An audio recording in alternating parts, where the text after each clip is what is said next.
Guys, I want to tell you about Mando. It's the whole body deodorant you can use anywhere. Mando was created by a doctor who saw how regular BO was getting misdiagnosed and mistreated. Clinically proven, Mando will keep you fresher longer than soap alone. Check this out. Mando Solid Stick is powered by mandelic acid, crushing odor before it even starts. They've got an aluminum-free spray as well for those hard-to-reach spots. And forget about parabens and baking soda. Mando is free of all that junk. You can choose from fresh scents like bourbon leather, cloverwood, Mount Fuji, or Pro Sport. Me, I'm a bourbon leather guy. I gotta tell you, it's bold and strong, just how I like it. If you're new to Mando, let me suggest, try the starter pack. You get a solid stick. It comes with a cream tube and 2 free products of your choice. Plus, when you use my code, you will get free shipping. When you check out, just use the code CHAEL. That'll get you $5 off, which is over 40% off, plus the free shipping I mentioned. So hit up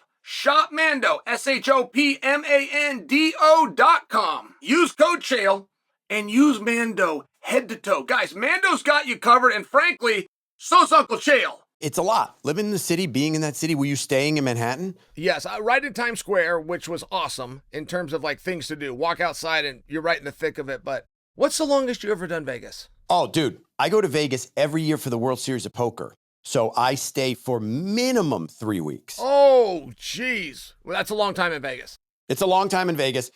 And I stay at Randy's house, which is great because it's out in Southern Highlands. So you're not on the Strip. But if I had to spend 3 weeks in a hotel, it's too much, man. You walk out, everything's difficult. You got to go get something to eat. It's like you're walking by the stuff, ding, ding, ding, ding, ding, ding, ding, ding, ding, stimuli, boom, money, give me promotions, boom. It's a lot. It's like walking through a fun house. It's like, it's fun once. You know what I mean? And then it just becomes too much. So yeah, but when I'm playing poker, I'm there for the World Series of Poker, and I'm in these giant rooms with massive amounts of poker tables, and you have a goal, right? You're there because you're trying to make it further in the World Series of Poker, and you're not part of the Vegas deal so much. So I can stay. But as far as just being in Vegas, 4 days and I'm good. The guy that wins the entire World Series, from bell to bell, how long is he there? Is that a month tournament? It's really hard to explain how the World Series of Poker works, but I'll break it down because you're smart and you'll get it. It's a series of tournaments. So the tournament starts in late May, okay? And every day there are several tournaments. It's kind of like a wrestling deal where you're like, oh, there's the 155, there's this weight class, and then they're doing a special round robin today. That's what it's like for the World Series. So every day there are different tournaments. They range from, $1,500 buy-ins all the way up to $1 million just to buy into one tournament. It's called the One Drop. It's huge. $1 million just to get into the tournament. There's only like 60, 70 players in that tournament. But every day is a different tournament that leads you to the main event. Now, I think what you're asking me is for the main event, if you were a guy that said, I wanted to play in the World Series of Poker main event, $10,000 buy-in. A lot of people like yourself, for instance, could be sponsored. It would be easy for you. You get there, there's so many players, Chael, like 10,000, 12,000 players that they break up day one into a bunch of different days. So there's day 1A, day 1B, day 1C, day 1D. Then there's day 2A, day 2B. So there's 2 days that you're in. If you're lucky enough to make it past the first couple of days, then it goes to regular days on day 3, where it's day 3, day 4, day 5, and you're going to play all the way up till about day 8 to get to a final table.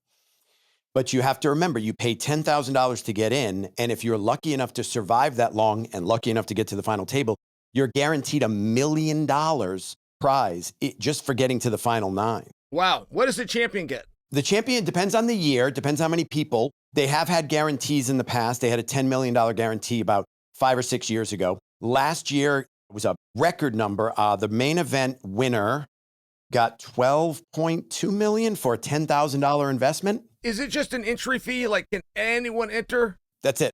Your grandmother could play tomorrow. You don't even have to know how to play poker. You can play. And here's the thing about poker that's so interesting to me. Reason I love poker and I love MMA is they both represent life. They are both like when you are in a cage with another human being, right?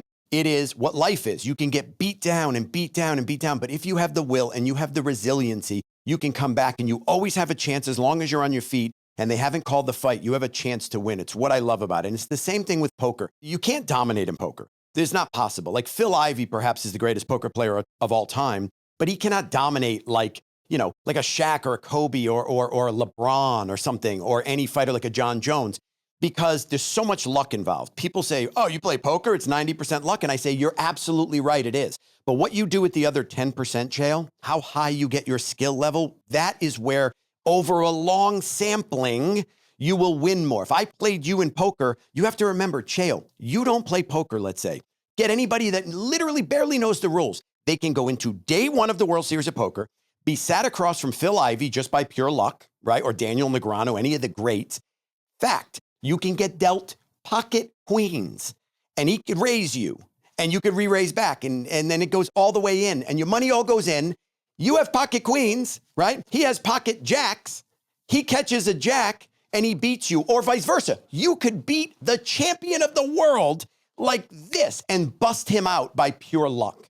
That is like life. It's just because you work hard at something doesn't mean you're going to be great. And that's what I love about poker. You have to work hard at it. You have to understand the math, and you have to understand people, how they act. You'd be great at it, dude, because you know when someone's trying to BS you, right? And you could bluff, I'll bet, really, really well. And all of these factors come in, but you're never guaranteed to win. It's like life. You can do everything right and still lose. And that's what poker is. And that's what I love about it. So if you and I are playing, I haven't had a great night, I'm down on money, but I'm still in. You've had a great night, you got all the money on the table. When you raise me and I go all in, I don't have any more money to match. Is that force a call, or am I just beat because I can't put any more money No, in? you are not beat. You are not beat. So, okay, there's two types of poker, right? There's tournament poker and cash game poker. Cash game poker is simple. You just show up at a casino and you say, okay, I'm buying in for this amount of money, and you have cash, and if you lose your cash, and that person wins your cash, or vice versa, and you can get up and leave anytime. Tournaments, you pay an entry fee, and everybody gets the same amount of chips. Everybody starts with the same amount of chips, and you play until your chips are gone. And the answer to your question specifically is, it doesn't matter. If you have only 5,000 in chips left, and somebody has 600,000 in chips, and they shove all in, and you just call. You say, I have what I have. I'm all in for this. And you win that amount of the pot. You can't win more than you have. So they're only going to take so much out of his stack because you can't beat him for more money than you have in front of you. I see. Same in cash, same in tournaments. But yeah, you can go all in at any time. It's a beautiful thing. It's a game of, it's so layered, Chael. They did a study at MIT that said, like, they compared it to chess. And they looked at how many possibilities there would be for each move and what you have to think through for each move. And people thought chess was going to win. It was going to be more complex. It wasn't even close. And the reason is because poker is infinite. There is no chance. There is always a chance when you're playing chess that you go, all right, I know this move. I've been here before. All the pieces have been in this position. If you're a great chess player, you've seen it all pretty much. It's impossible to even repeat the same hand one time in poker.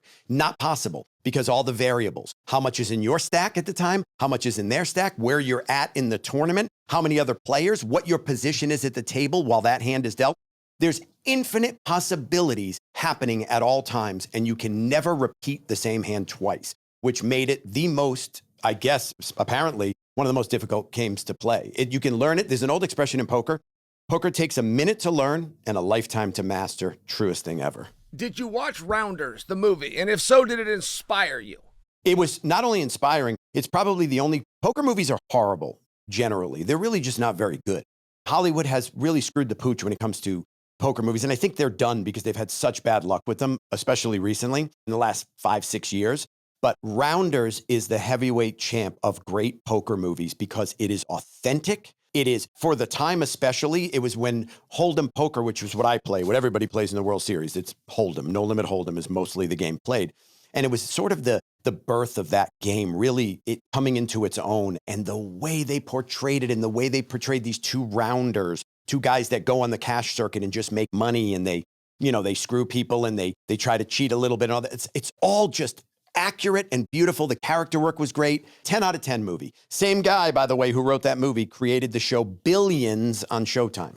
Love that show. Now, in Rounders, because have the Oreo cookie, Malkovich, he adjusts the Oreo. He knows he's bluffing. Is that real? I mean, not everybody has a tell, right? They say if you watch them close enough, they have a tell. That's not true. There's some guys that focus so hard to have no movement, no tell. They wear sunglasses. They're dorks. They ought to be able to just play without hiding. But all the same, not everybody has a tell, correct? So correct. They don't all have a physical tell, but if you play with somebody long enough and you're smart enough, if you have the mind of a Phil Ivey, a Daniel Negreanu, a Phil Hellmuth, whatever, you are able to pick up patterns. It's like great fight IQ. The person may not be doing anything wrong, but you are noticing the smallest of things. And a great mind when it comes to fight IQ, like a Jon Jones, is going to realize, okay, every time I do this, they're doing this. I'm seeing and sensing a pattern. It's getting somebody's timing and all those things. So there's always a tell there, but it's not always like twisting the Oreo this way or that way. That was exaggerated for the movie. You'd be shocked, though, Chael, how many amateur players who are playing, who cough up $10,000 to play in the World Series main event, and they have no idea what they're doing, and they give off tremendous tells. And I mean tremendous. Remember, strong is weak, weak is strong. So anytime you got somebody, an opponent, guaranteed, if they're an amateur or not a super professional, they act strong when they have a weak hand, and they act weak when they have a strong hand. And that is pretty much the first piece of advice I would give to anybody going into a tournament, is remember that. When someone's trying to scare you and look like they're super confident about their hand, they have a problem with their hand. And when someone is trying to appear weak, like I saw a guy once, he went all in, and I had a great hand, Chael, like there were two hands that could beat me. And I'm watching him, I look at his hands, and I'm looking at his neck, because you can see the pulse and you can see the nerves. And this guy starts shaking, literally, like out of nowhere. He's just like, and I go, dude, I work with actors all day, and I know a bad actor when I see one. You are trying to look weak, so you are strong. And I folded, and he showed his hand, and I was right. And that was on TV. That was on ESPN. I was lucky that there were cameras there in that moment. So I looked really good in that moment. Why did he show his hand, by the way? He wanted everyone to see No, he was an older guy. And when you get older people playing poker, it's like a different world. The way older people play poker and the way young people play poker is two different ways. The old school is just completely different. They believe in, like, a lot of people believe in friendship. And hey, why he did it was, he goes, you took a while there. And he goes, you know what? I'm going to show you. Good call. Like good fold. Yes. And he was a sweet guy. You will never catch a guy under 30 years old doing that. They are killers. These young guys are math geniuses. They use this thing called solvers, which are computer programs to solve every hand. And they can almost perfect poker. It's really difficult, but they are geniuses. And if you look at the average, what's funny is the average age of poker players in the main event, in the World Series at final tables, I think it averages somewhere around 28 or 31 years old is the average age of the poker player making it to the final table in the World Series of Poker. It's all young people. It's all young math nerds, a lot of guys out of Germany, a lot of groups together that work together, stay in a house together for the whole summer, and all they do is solve hands day after day. So you're playing against a human computer, essentially. It's very, very robotic. Those kids from MIT that went to Vegas and beat the system.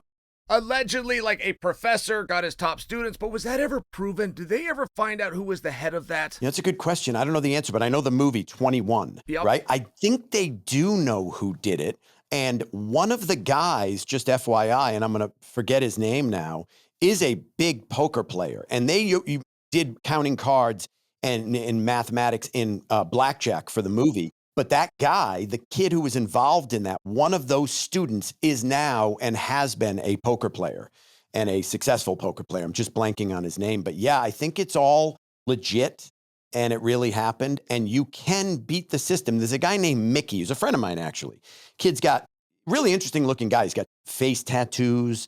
He's like this whole situation, and he's a famous gambler. If you just look up Mikki Mickey on YouTube, his thing is he has beaten the casinos, and he's banned from 90% of the casinos. I know the guy. You know the guy, Mickey. I haven't met him personally. I watch all of Mickey's stuff on YouTube. Yep. And some of his claims, by the way, are he didn't actually do. He's saying he did it. But either way, he did take down Vegas, yeah. Yep. I think he's such a gambleaholic, though, and I love Mickey, and we speak and we text, and he's a sweet guy, but I just got to keep it real. I think he's such a gambleaholic that no matter how much he wins, like, it's going to be tough to keep it because he's going to always want more and always push it more. And no matter what, you still only have a 40-something% chance to win. It's like you just can't change the odds. Yes, you can nick your betting patterns so you can win more often, but there's nobody that truly beats Vegas, especially if you're a gambler.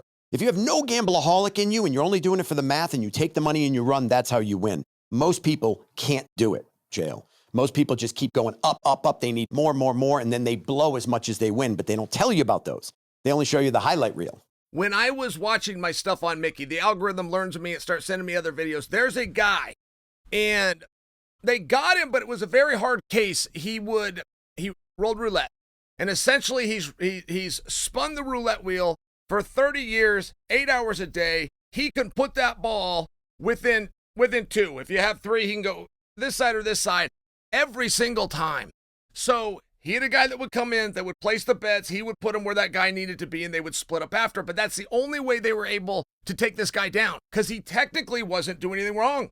He's rolling the ball. He followed all of the procedural rules, which, of course, they then got something about that he fell into.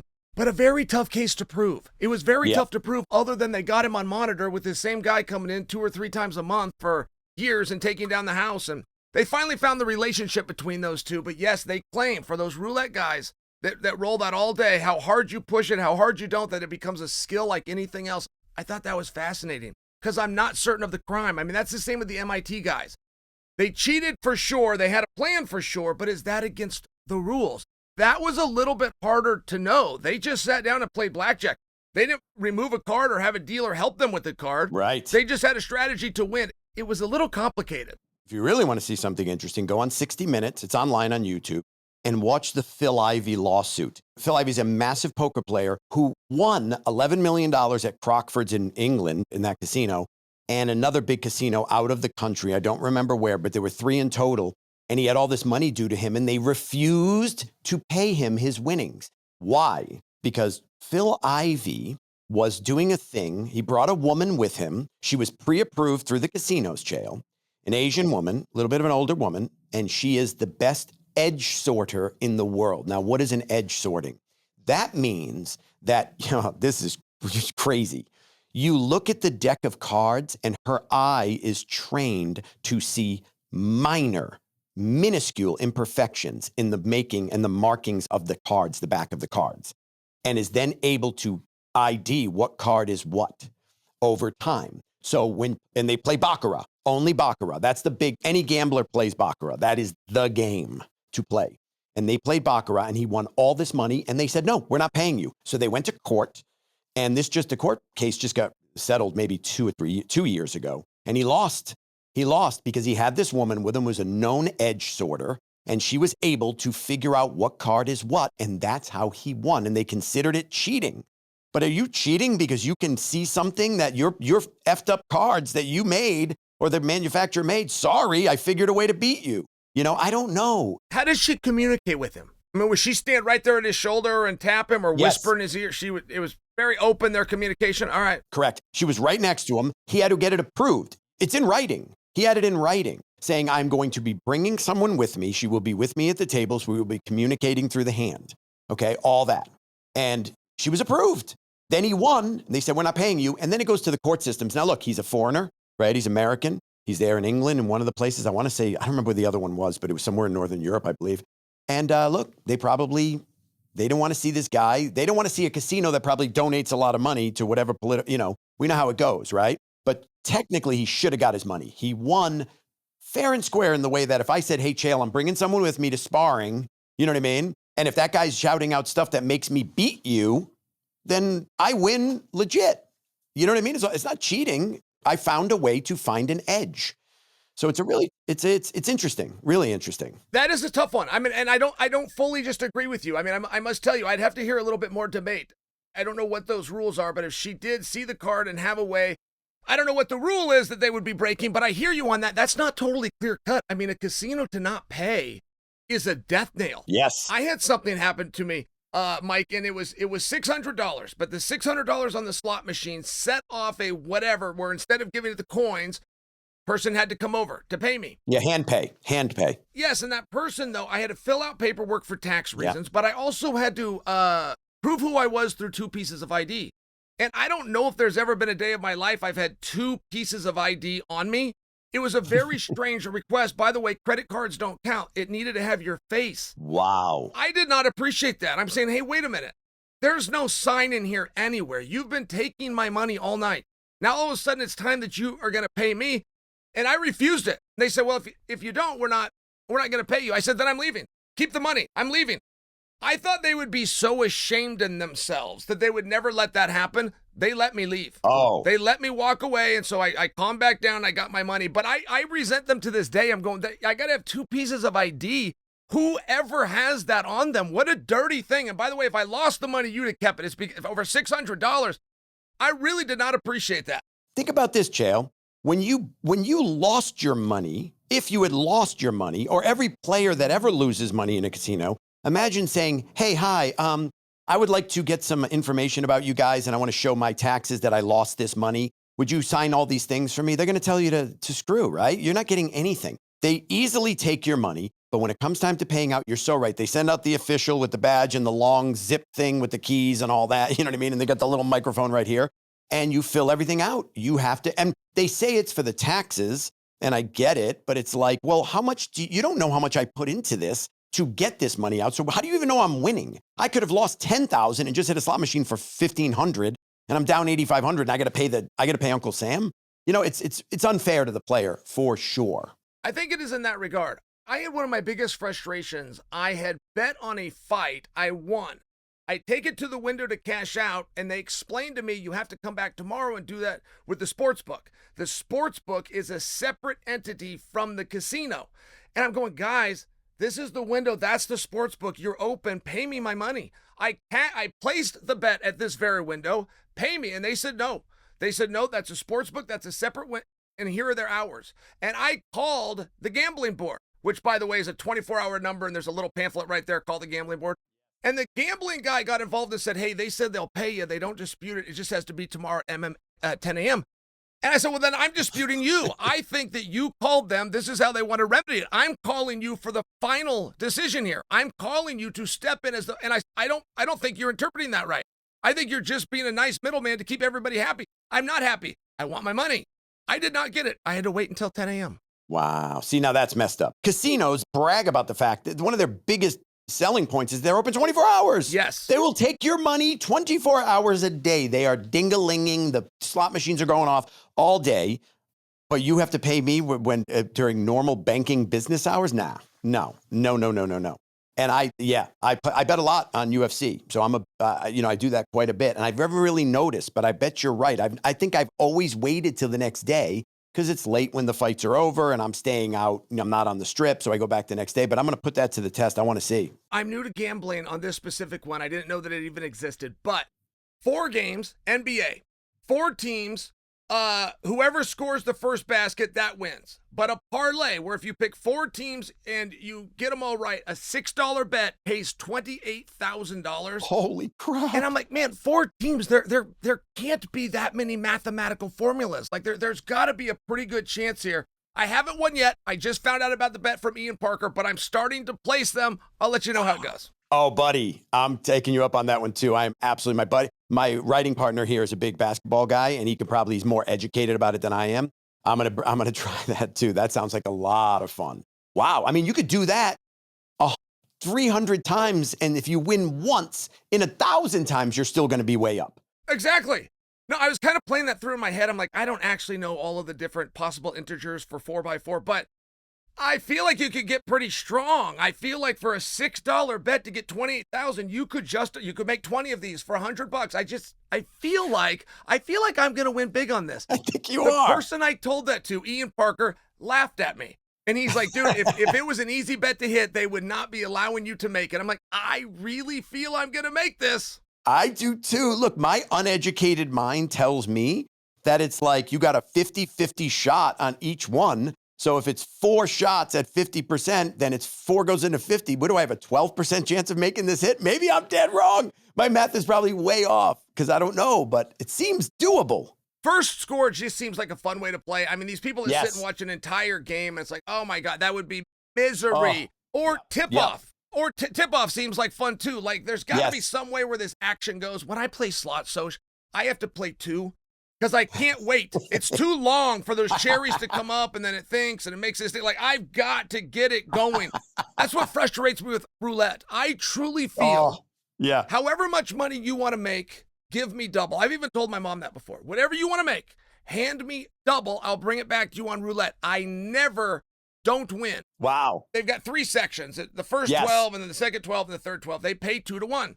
So if you put a double bet out there, you're guaranteed to lose one of them, but the one that hits, you get 2 to 1. I will win this all day long. My mom says, then why don't you play roulette more often? And I never lose. Like I think people are known. I go make money at the roulette. And I say, I hate roulette because it takes too long. Takes so long. I've got to yell to the guy with the ball. Get the goddamn ball moving. Stop waiting for bets to be played. Spin the thing, wipe them off, go. Go. I couldn't agree let more. The little old lady come in and she wants to put her chips in, and then this guy wants, roll the goddamn ball. Yes. Let me give you a piece of advice, buddy, and you're going to love me for this. There's a new thing in Vegas now where it is an actual ball being rolled. So it's not a digital fakey thing, but you bet digitally. So there's a bunch of seats. It's almost like all these little stations, and you have your own station and you can bet on it, and it moves quickly. And then the ball, it's one of them is automated. They make the automated one, which is there's about 7 seats around it. And you make your bets, and every 30 seconds, that ball shoots out of the thing and rolls, but it's an actual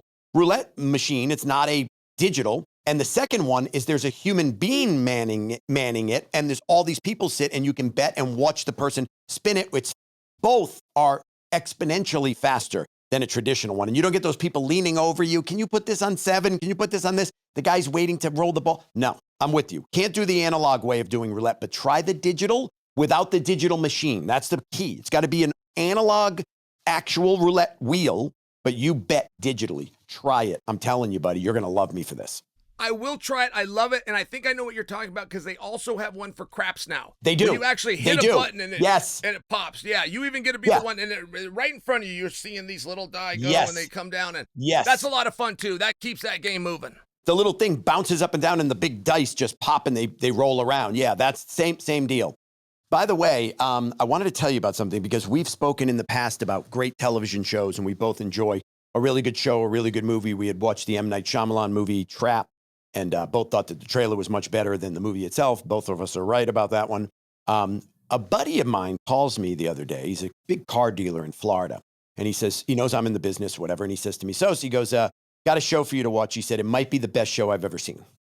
And I'm like, okay, and he goes, and one of the greatest actors I've ever seen. I know what you're going to say. I'm not interrupting, but I know what you're going to say. Okay, go ahead. I would be shocked if you knew what I was going to say. Okay, so, and then he tells me the kid who's the lead is one of the best actors he's ever seen, and he has red hair, and I'm thinking, was it Jesse Plemons? No, it wasn't him. Well, it turns out the show is The Day of the Jackal on Peacock. Okay? Is that what you were going to say? No, right? No, I'm putting this in my phone. No, I wasn't going to say that. Go ahead, though. Keep telling me. He oversells it, Chael. I'm an overseller from way back. I'm an overseller. I will tell you, this is the greatest cheese pizza you've ever had, and I will pontificate about why it's so great for 7 hours. Then you'll eat it, and there's no way it could live up to what I told you. I'm bad at this, right? Because I always oversell. This guy oversold this show. And I go, all right, I'll watch it. And he said, I'm telling you, the writing, the directing, he goes, the acting. I put on the show with my wife. And by episode 1, the end of episode 1, I said, that might be the tightest, most well-produced, well-directed, and well-shot pilot of television I have seen in decades. It is, Chael, it is so good. And then I'm only on episode 3. I just finished episode 3 last night. It's the leanest television show you will ever see. It's spy-based, and it's about a spy, an assassin, a lone assassin who is being hunted by an MI6 agent. Who is like MI6, it's in British intelligence. And it's not even in my wheelhouse, Chael. I don't even sit there. I'm not a spy guy. Mission Impossible, great movies. I find them interesting. This is infinitely better than any Mission Impossible movie I've ever seen. It is, Chael, and I know I sound crazy right now because it's a Peacock show. It's not on the tip of everybody's tongue. It is the most entertaining television series. And I told you, I went into it thinking, I get oversold. I'm not going to love it. Buddy, please give this one a try.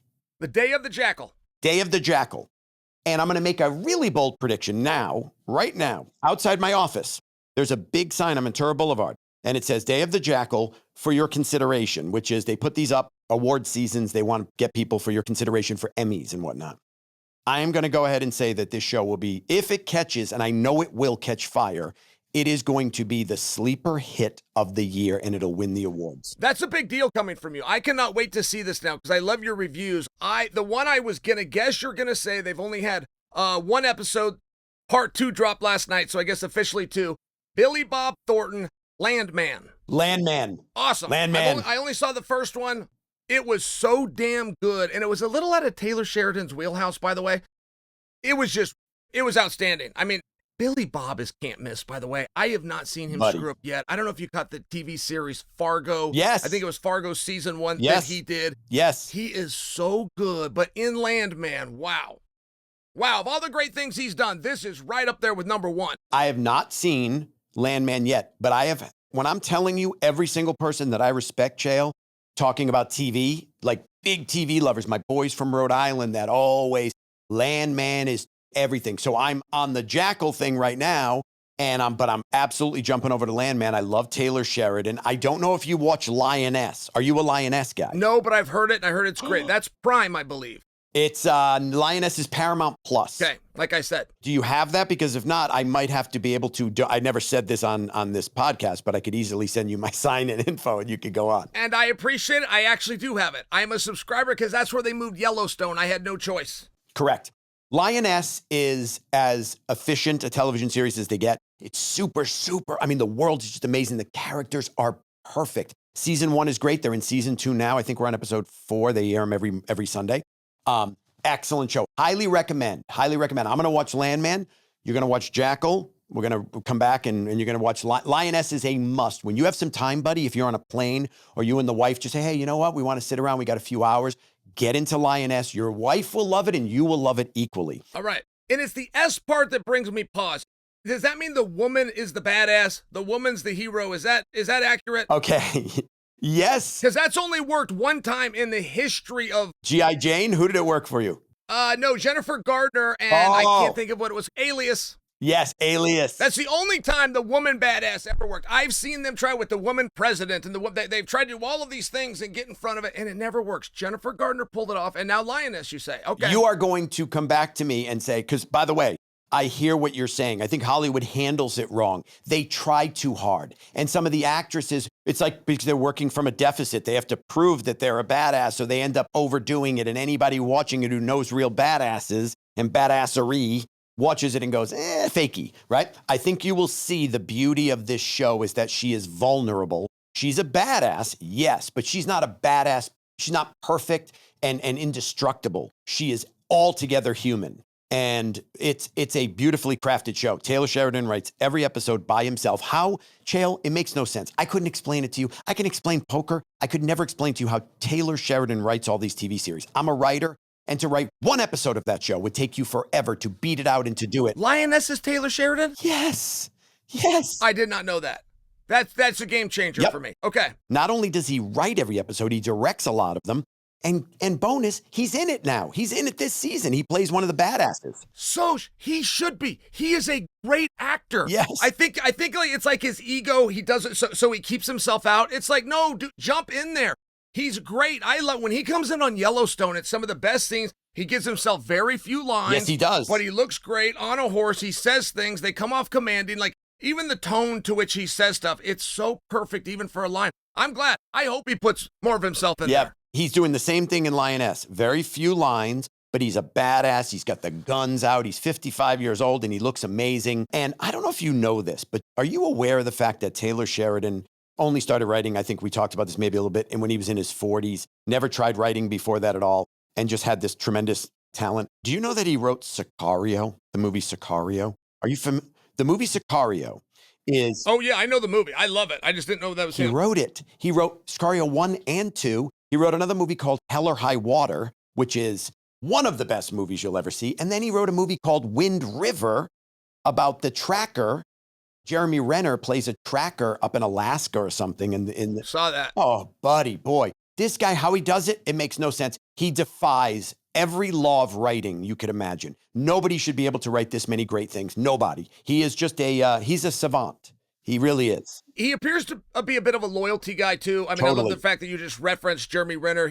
Renner's also the star of what's one of the great shows ever made, Mayor of Kingstown. Cowboy Cerrone, and I can't quite remember the tie-in, but Cowboy went to school with Taylor. And Taylor would have been, way older, like maybe Cowboy's a first grader and the guy's in the high school, something like that. But he still went to school with him, and he was just a regular guy and wasn't really showing off that he had acting skills and didn't really let people know that he had a dream. He was kind of an aw shucks country bumpkin is the way the story's told. But now that he's made it, when you keep watching the series, he brings his own crew. Yes. He brings his own people to each one of these things, all the way down to the extras. I love when people are like that, by the way. Me Just thought too. I would mention it. He's not only loyal. You got to be that way. I agree with you, bro, 100%. It's like, not only is this guy loyal to people, Chael, believe it or not, he's loyal to his horses. He owns all the horses that are in Yellowstone. Those are his horses. He puts his own horses to work. Like, this guy is a true cowboy, animal lover. Like, he's just a badass, and he's and the same, like, directing squads, the same people that he surrounds himself with while making these shows. And I don't know if you've ever seen interviews with him, but he's a no-nonsense guy too, which I love about him. He's not Hollywood affected at all. And that's so rare for somebody with his talent. He just is kicking ass, and he doesn't brag about it. There's something about a lighthouse, something about a light tower, but he got $100 million deal with whatever networking he had to produce, whatever the deliverables were. He rented a lighthouse. He went up and refused to come down until they were done. And so he was only up there like a week. He wrote like 3 entire series. Yeah, and I'm changing the numbers just a little, but it was something like this. That's a pretty talented guy. I mean, I can't even type that fast. If I knew the story and I had a week and it was 6 series with 8. Impressive. Very impressive guy. I would like to meet him someday because I do find him to be a very fascinating person. Same. By the way, buddy, did you happen to catch the last fight night, this Peter Yan fight? Yes. Okay. Is it me, or are sometimes the fight night smaller events just delivering even sometimes better than the big ones? It's like, that was a really good main card. Absolutely. And that's always been the surprise, even though it's the history of the sport. Just for example, the one that kicked us all off, Stephan Bonner, Forrest Griffin, Wednesday night, some network I think called Spike. Nobody was really watching, but yes, Dana has made that argument. Like, guys, I know you get excited when I bring you these big names, but I got to get those names from somewhere. This is what fight night is. It's the same guys before you know them. Just trust me. Yep. It's true. I mean, Jan versus Figgy, you got a world champion from 125 against a world champion from 135. That's as close to a super fight as you can possibly get. Even if they don't have the belts right now, it's champion versus champion for free and up to 25 minutes. Yes, and it turned out to be very pleasing to watch. Pleasing to watch. The Tabitha Ricci fight, Sean, I'm going to mess up her name, but the Chinese fighter that she fought, boy, is that girl tough. And Tabitha Ricci just couldn't get inside, a reach situation, but an excellent fight. Carlos Ulberg, Ozdemir. What a great fight. I mean, just a great fight. And then there was this underdog on the card that I'm not really familiar with her, but her name is Gabby Fernandez. And she fought a woman named Wang Kung, and she was the biggest underdog on the card. She was like, I want to say like plus 1,300 or something, and she won. She weathered the storm and knocked her out. It was beautiful. And then the Salikov guy, who's 40 years old, is losing the fight, gets a head kick and wins. I mean, it was just insane. A spinning wheel kick. Sorry, it was a spinning wheel kick.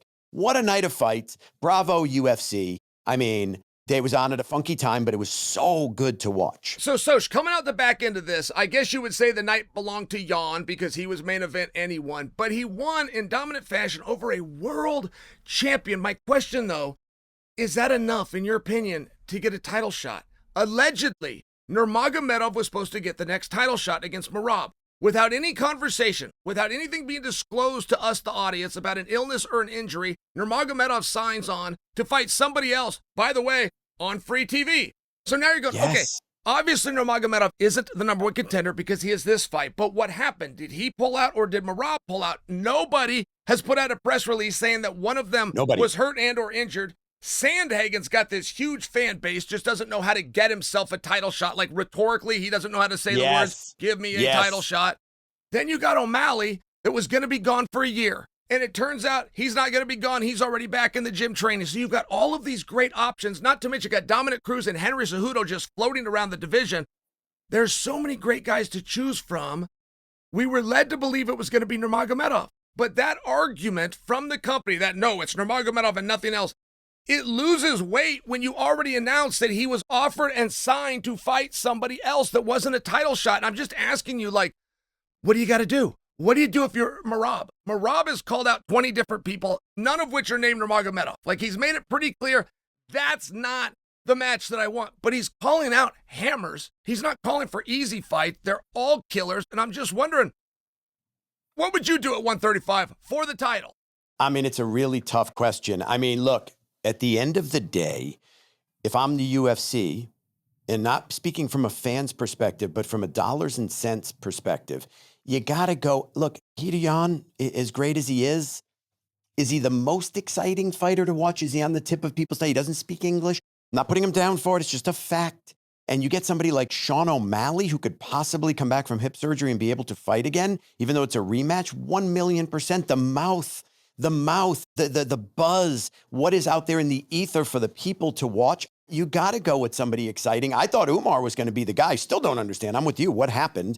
Like, Umar came from nowhere. I didn't even know who Umar was. I knew his last name, and he's Dagestani, but he's like, his guy is tweeting for him, apparently. This just came out. I don't know if you saw it, but Ali Abdelaziz, Yep. I don't know his last name. Ali Abdelaziz, yep. Abdelaziz. He put out a tweet forgetting that he was on Umar's page, thought he was on his own, and he said Umar would fight this guy in a minute, and Umar would beat him.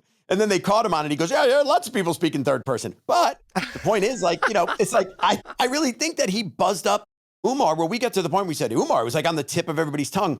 I just don't know that Jan has the ability to put asses in seats. And I'm going to ask you, I'm going to turn the question onto you. How much, you're on the inside of the UFC and ESPN, how much does that weigh on the UFC's mind? Like, a charismatic champion gets taken down by somebody that isn't so charismatic.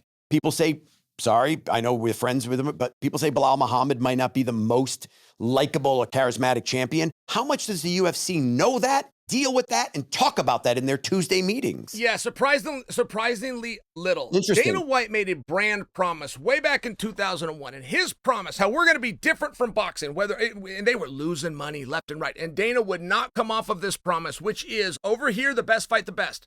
That's it. We do not build.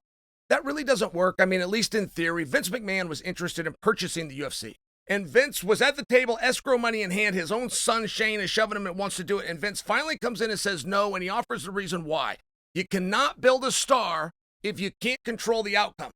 And it made a lot of sense. This was 2012. The UFC was a great thing. It was my favorite sport, but it by no means is the business that it is today. Dana built stars without controlling the outcome. I mean, every single time, Dana will risk it. We just saw it at the Sphere. Sean O'Malley, his biggest star, and he put him with Merab. Merab's doing a great job, but to act as though they can both move the needle, they can't. No. Dana's getting ready to do it with Alex Pereira. He's getting ready to sign and announce that Pereira will be taking on Ankalaev, which is a incredibly dangerous fight. In fact, for hypothetical fights, it's the only one that DraftKings favors to beat Pereira. But Dana he will not come off of that. Nobody gets protected. But if you come down to three guys and you're sitting down going, okay, it can be any one of these three, who gets the nod?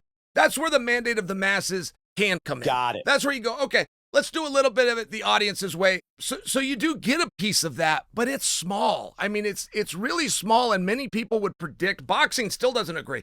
Boxing will still, there's certain managers, you give him $20,000, or you give him $50,000, he'll get you to 20-0.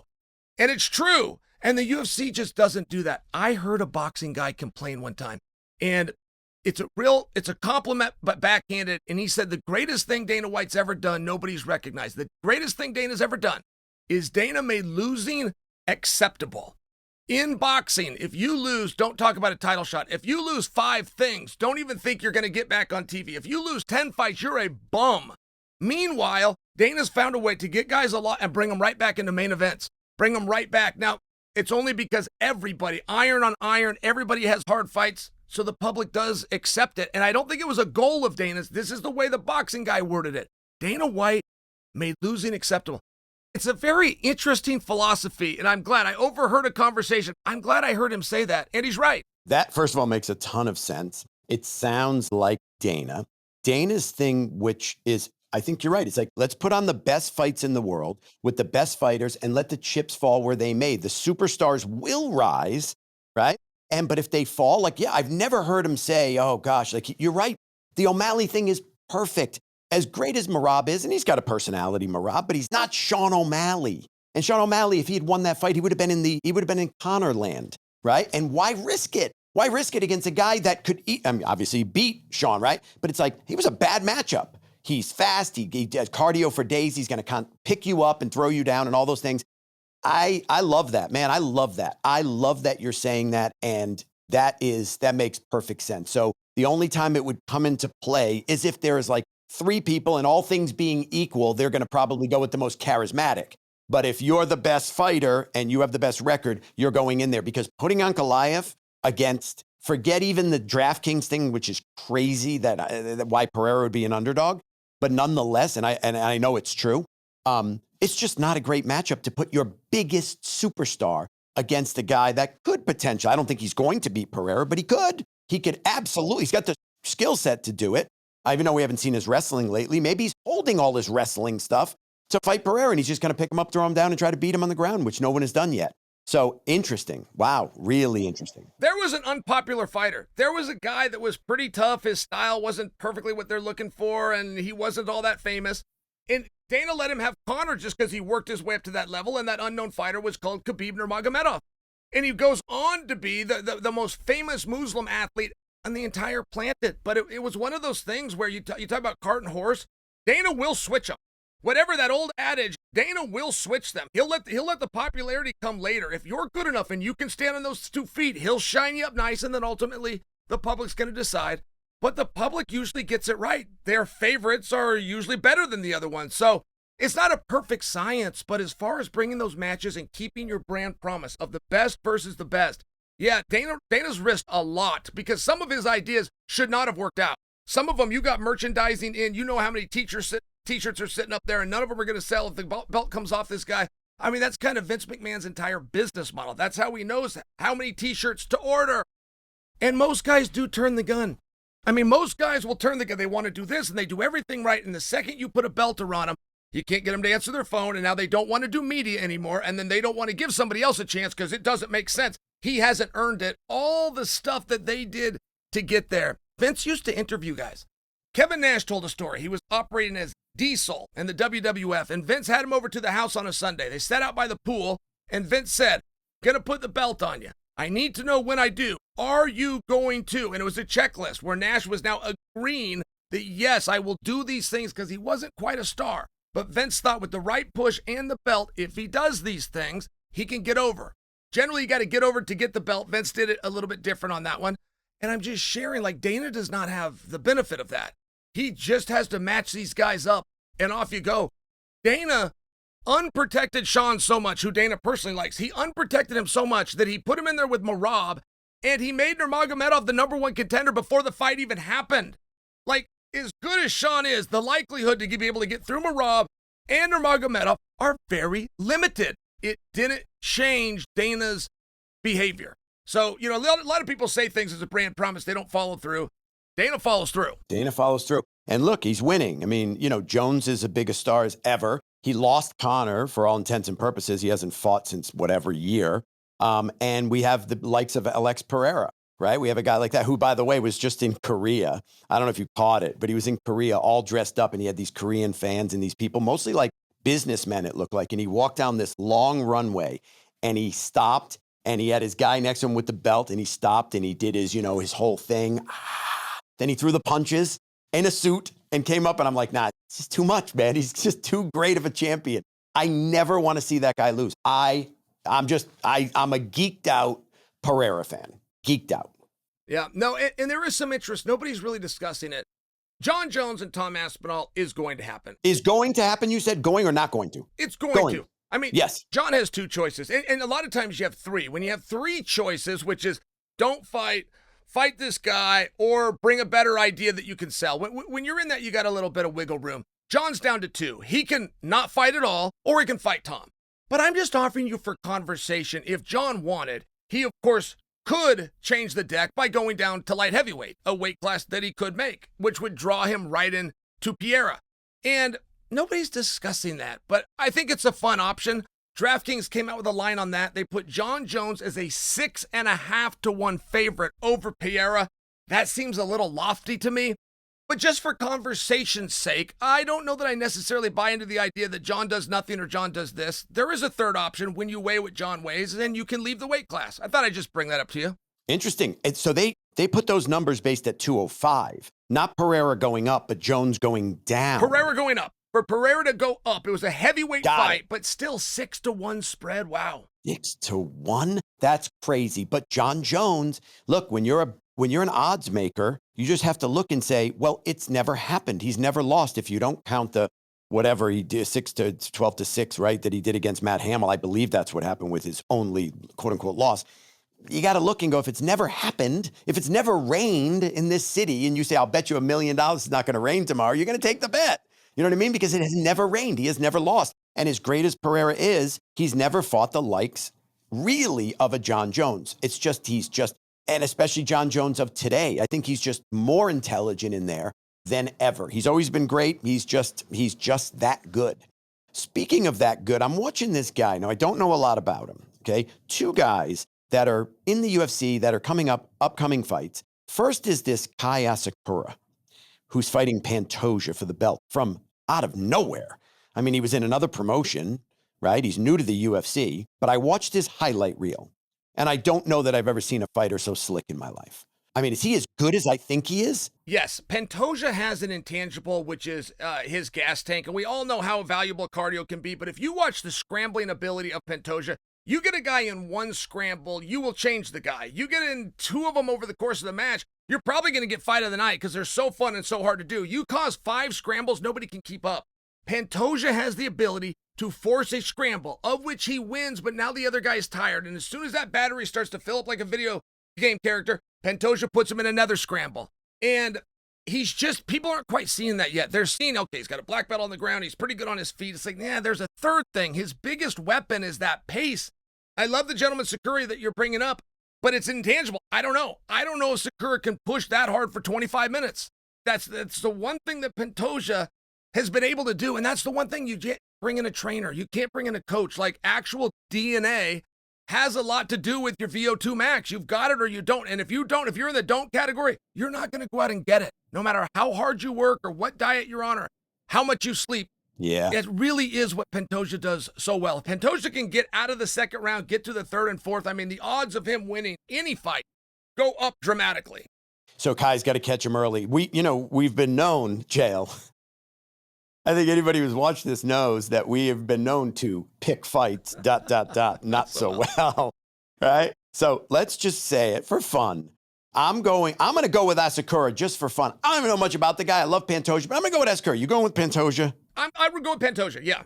Okay, you're going. Now, let's go Shavkat.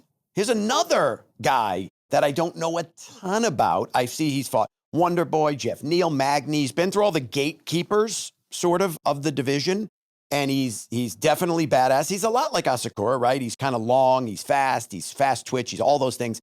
Very slick. Who do you like? I mean, do you like Shavkat? I mean, Shavkat was supposed to fight Bilal, right? And now Ian Machado Gary jumps in, okay, at 310 as a replacement. Machado Gary's great. Is he Shavkat great? And why? I'm going to take their word for it. And the reason I say that is these were teammates. They worked out together every day. They've both been very polite. But according to Ian Gary, while maintaining his own ego, he did not win those rounds. And according to Shavkat, who would not weigh in on it because he wants to be a gentleman, he was the leader of the room. And the coaches and the partners that saw it, I mean, there's even different versions on the disparity within the gap. It was very meaningful for Rakhmonov. And so then you come back to the old, well, everybody's got a puncher's chance. And it's like, not really. I mean, one guy, Buster Douglas got a guy, and then George Foreman knocked out Michael Moore. Like, this whole puncher's chance isn't really all that true. But right. Ian Gary has changed. He left the gym. I think Ian could at least take solace in this. I know what Rakhmonov is. He's not any different. He's great, but he's the same great. I have left. I went to England. Right now he's in Brazil and training with Damian Maia, adding a lot to his ground game. He will, at a minimum, come in different and a little better. So if he can sell himself and convince himself on that, I think he could get some good minutes there. But from the guys that have seen them train, it would be a surprise, even a feather in the cap of Ian, if Ian won one of the scheduled 5 rounds. I got to take these guys at their word. I got to go with Rakhmonov. Okay, I'm going Rakhmonov as well. You realize he has finished every opponent? I think he's had 18 of them. If I'm wrong, he's at 19. 18-0. He's 18-0. With 18 finishes? That is folklore. What the hell? It's crazy. That is like Hicks and Gracie folklore that you hear about from a friend of a friend of a friend, but you don't actually have video, and there's nobody alive that actually saw it. It is unbelievable how good Rakhmonov is. It's shocking, quite frankly. It is. It really is. Gon versus Volkov. Gon won the first fight. They fought before. I believe it was unanimous decision. He won. Gon had not been knocked out by at that point, or beaten by Jones handily. Volkov is sort of like a dark horse. I like Volkov. I think he's really great. He's really tall. I'm going with Volkov on this one. And I think he's the underdog. And I think you're wise too. Every actor wants to be an athlete, and every athlete wants to be an actor. The difference here is Gon is handsome and talented enough to do both, and he just got back from a movie. He turned down opportunities. They even had a world title fight discussed, and he couldn't take it because he was gonna go do this movie instead. And I just bring to you, getting a rematch against Volkov with there's nothing on the line, not an interim champ, not a real championship, not even an upward contendership. It feels like a punishment, quite frankly. It feels like a way of sticking it to a guy who is under contract and decided he wanted to go into a different field. I'm going to take Volkov just for momentum. You don't get better at something by not doing it. I don't like that Gon had a layoff. There's my opinion. Good fight, hard fight, both kickboxers. And I think Volkov respects Gon's kickboxing. But now that Volkov has fought him in the rematch, the mask is off, and there's nothing to be scared of anymore. Now you know what you're getting into, and that will help Volkov. Yeah, and he's over not the boogeyman anymore. Gon, he's had losses. 100% Volkov. We're going with him. Some prelim fights are interesting. Dom Reyes and Anthony Smith. Anthony Smith, who I love. I love Anthony Smith. He shows up. He's great.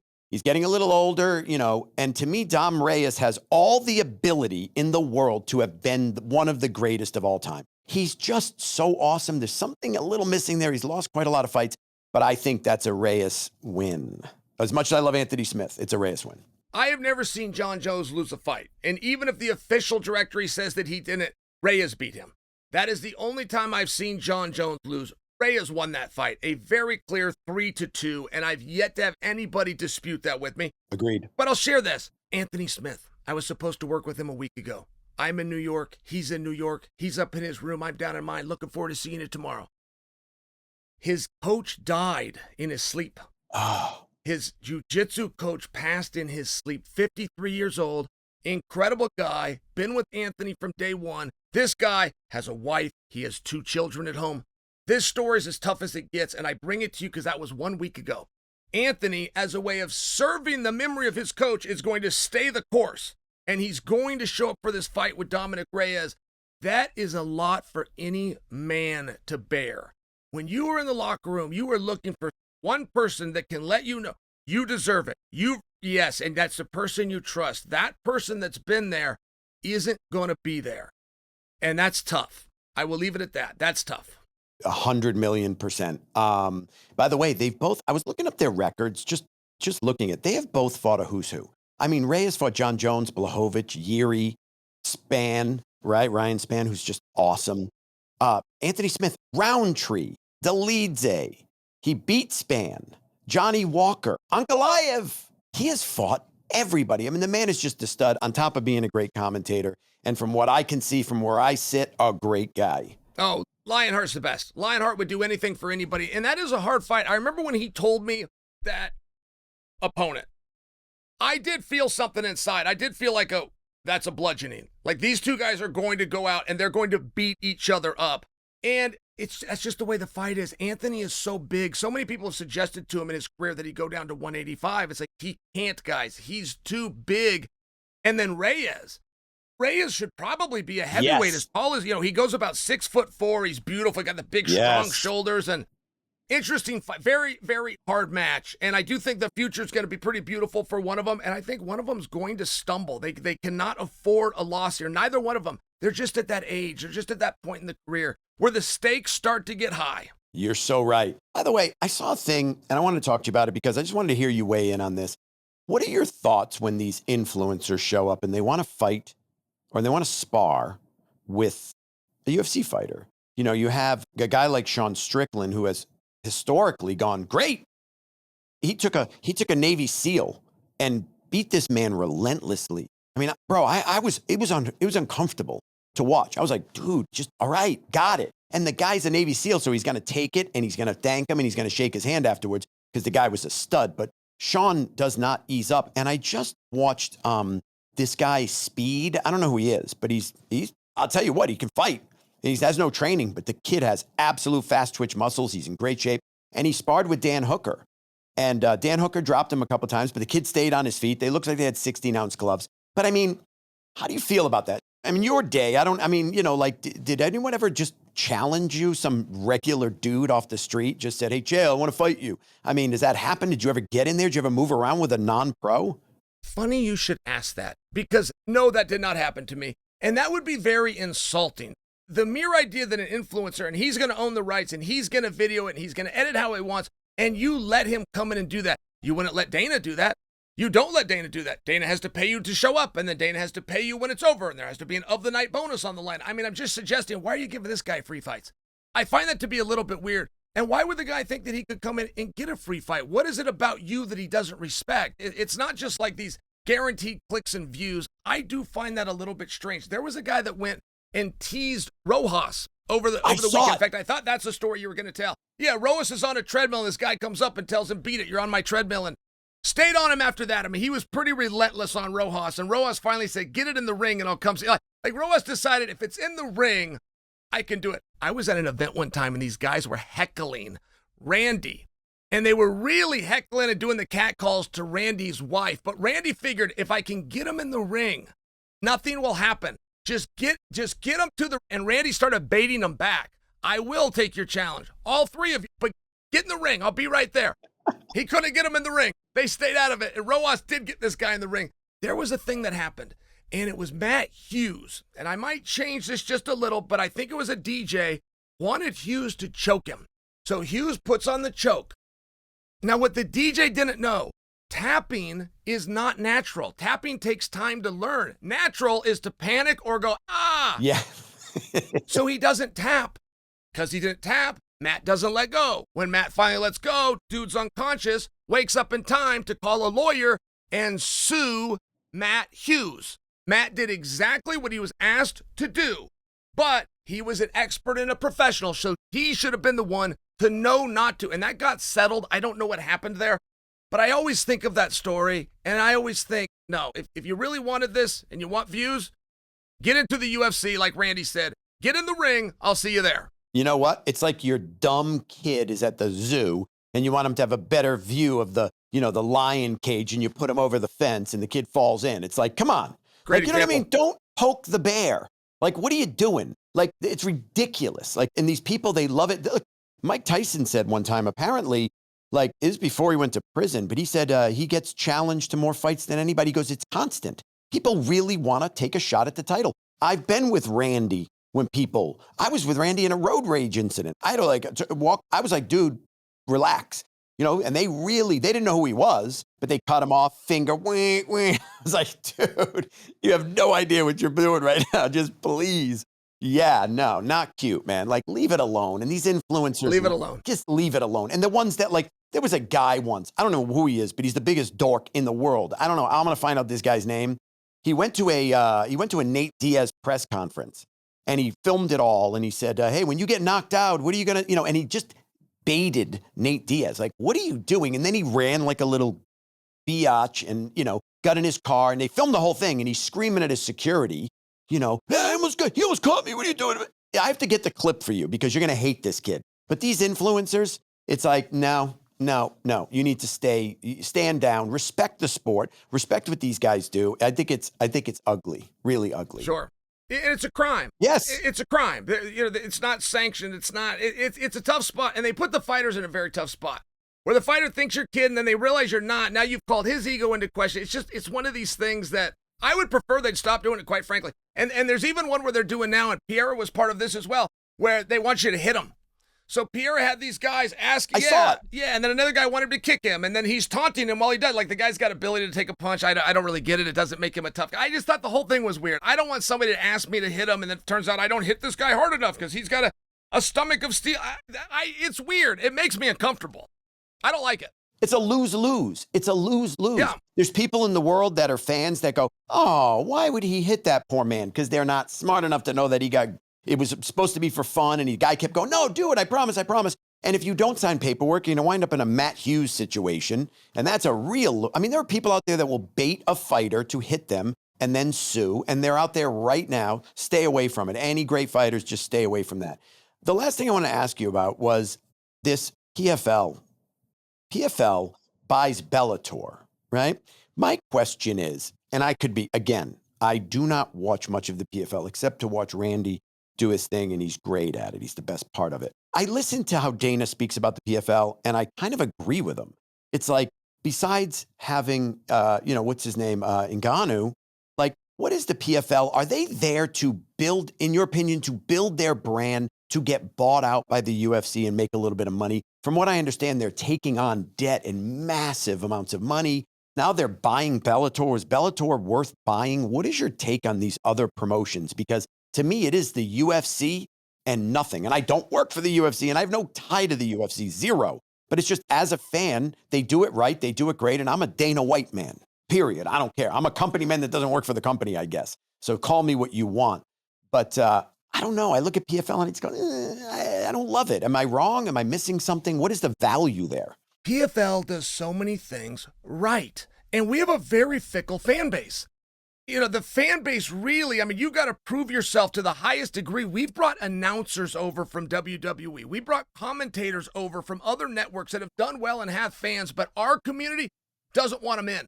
Like, I remember Stephen A's first day on the job. We should have all stood back and go, wow, we got the biggest name in all of sport. And that is not what our community did. I mean, not for nothing. It's a very hard one to break into. Once you're in, you're protected. And I only share that with you as I don't know for sure what the PFL could do different. They do so many things right. The product is beautiful. They have fantastic athletes. And it's very hard to know what to do, right? I go get Ngannou for a whole bunch of money. And Ngannou can't sell a pay-per-view, but he doesn't even try to sell a pay-per-view. But can I get an opponent against him that can, and maybe I can fix it, and he's pretty good. And you start ending up in some of these tough spots. Right now, the hardest question I think anybody could answer is, what's Ngannou going to do next? Moreover, let me ask you, what do you want to see Ngannou do next? And I think that's where the problem lies. Like, there's just not an opponent, and he, Ngannou, taking all this money, should be able to look at the board and realize I've got to go build something. I owe these guys who are losing their ass on me. But he doesn't look at it like that. And he's not out there trying to help them. And he's not trying to get some kind of business going. PFL, when they say they'll do something, they do it. They say they'll have a show, they bring it. They say it's beautiful and we spend a bunch of money on production. They really have. But our fan base, that tipping point, they've always been tough to break into. We'll see. PFL, I mean, they do so many things right. Mike Tyson comes to an event. They had a face-off one time. It was Jon Jones and Francis at a PFL event on their cameras. Like, there was so many great moments, but getting our audience to tune in can be tough. I don't ever tune in. It's terrible. I really just don't tune in. I am part of this. It's like I see the UFC. I'm a UFC fan, and there's nothing about. And Francis, by the way, here's a great guy, right? I'm sure he's a wonderful dude. But like, I don't know. I think you're right. I think they spent a bunch of money. He doesn't work to do it. It's going to sound crazy. Every time I see Francis Ngannou, I swear he's complaining about something. I swear he's a victim about something. Every time. And I don't know. It's just something there. If he's not fighting Jon Jones, I don't really care anymore. I'm not into it. But if you're the PFL right now, and they say, okay, you got a magic wand, PFL. What do you want? Clearly, they want to get out of debt. What is the end game? Is it to build something that competes with the UFC? Is it to get bought out by the UFC? Isn't a lot of it have to do with we want to get bought by the UFC and acquired? Or is that not a thing? I don't know anymore that that's a very effective strategy. The UFC was doing a lot of that. Lorenzo Fertitta, it's hard to get an interview with, but when he does them, he will answer your question as straight as a person can talk. Lorenzo's been so straight before that people think he's swerving them, but he never does. Time goes by and you're like, hey, wait a minute. He told us all of that. One of the things that Lorenzo talks about is when they were looking at business models, they studied every franchise out there all the way up to the New York Yankees, but the one they went with was that of the WWE. And the WWE in Vince's early days, Vince went around and he was buying up territories. He wanted to put on events and shows, so he needed wrestlers. It was a great way to absorb contracts as well as get other things out of the marketplace. They got hit with a class action, and the class action was such garbage, but it got a little bit of waves with the courts that they said, hey, we're not going to do that anymore. We're not even going to give the perception that we don't have competition. And so, no, I don't think that that will ever happen. I don't think the PFL has that as their vision to sell. I think they wanted to compete alongside, ultimately break into the pay-per-view space, have a network such as ESPN buy up their distribution. I think they're just playing the long game, and I think they're doing a lot of things right. I think the one thing they underestimated is how do you break into this market?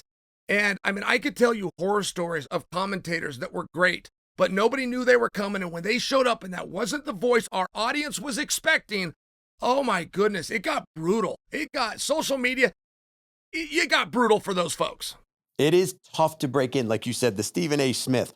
If you're a sports fan, you love Stephen A. Smith. I mean, Stephen A. Smith is as good as it gets. He is as honest as it gets. He's interesting. The way he speaks, everything about the guy is fantastic. And you're right. He showed up and they were, who's this fool? Yep. Even when people who knew him were like, nah, screw Stephen A. It's like, wow, they will not let you in. They will not let you in. People like yourself, Cormier, you guys are knighted. You guys are knighted because you've been through the fire. Just speaking as a fan, it's like, yes, I know you know what you're talking about. And we keep it real in the UFC. UFC fans keep it real. We just don't mess around. And that Rogan's been there since day one or pretty close, and he gets a pass. John Anik is a guy that found his way in through pure charisma, in my opinion, and being great at what he does and being, he reveres fighters and fighting, and we give him a pass. But beyond that, I don't even know that, to be honest, I don't even know that Laura Sanko's in the crowd yet. You know what I mean? And she's good. She's like a fighter. She's like a jiu-jitsu person. She knows all her tech stuff. But I think people are still like, nope. You know, that other guy, Brendan Fitzgerald, it's like, I don't know. The UFC, you're right. It's like, you got to be, they want who they want, and they want them forever, and they don't want anything to change. God forbid when Dana ever, God forbid, leaves this sport. How does the UFC, honest to God, I think Dana, I've said this before, Dana's more important than any fighter in the history of the UFC times 10. He is the weight of 10 champions. People love him. And if he's not there, he's not part of it, I guarantee you the UFC is going to take a hit. And who would they ever get to replace him? That's an interesting concept. Dana, he's got to stay healthy because that dude is needed for the success of this brand. 100% true. I don't know if there's any leaders of company that are needed, possibly more than him. The things that go on and that he's got his hand in, I mean, you are herding cats, right? Yes. And to get their respect and have them follow through on what they're going to do, yeah. That's not just a job that anybody could get. There's no college you could go to and major in fight promotion. There's no library where you could check out a book on fight promotion. It is trial and error, and nobody has been tried more than him. You're right. It'll be a big loss when that day comes. Elon Musk, I think, is another guy. I think Tesla stock just goes bye-bye. If he wasn't involved, you look at these people and you go, they are the brand. And Dana does it with a non-BS factor that's just as good as it gets. He keeps it real, and he does what you said today, which was like one of the smartest things. Like, Dana has made a brand promise, and he has kept it. And that people respect. They don't need you to be super charismatic all the time, even though he is. They want you to tell them the truth and give it to them real, and that's what he does. And he is herding cats. He is the ringleader of our beloved UFC, and I'm a big fan, so I don't want him to go anywhere. Awesome. So we have some predictions. We'll see how we do, buddy. We'll catch up next time, and we'll talk before then, but we got some predictions. Let's see. I had a blast with you. By the way, this was great. Good seeing you, pal. Thank you, Soch. I'll talk to you soon.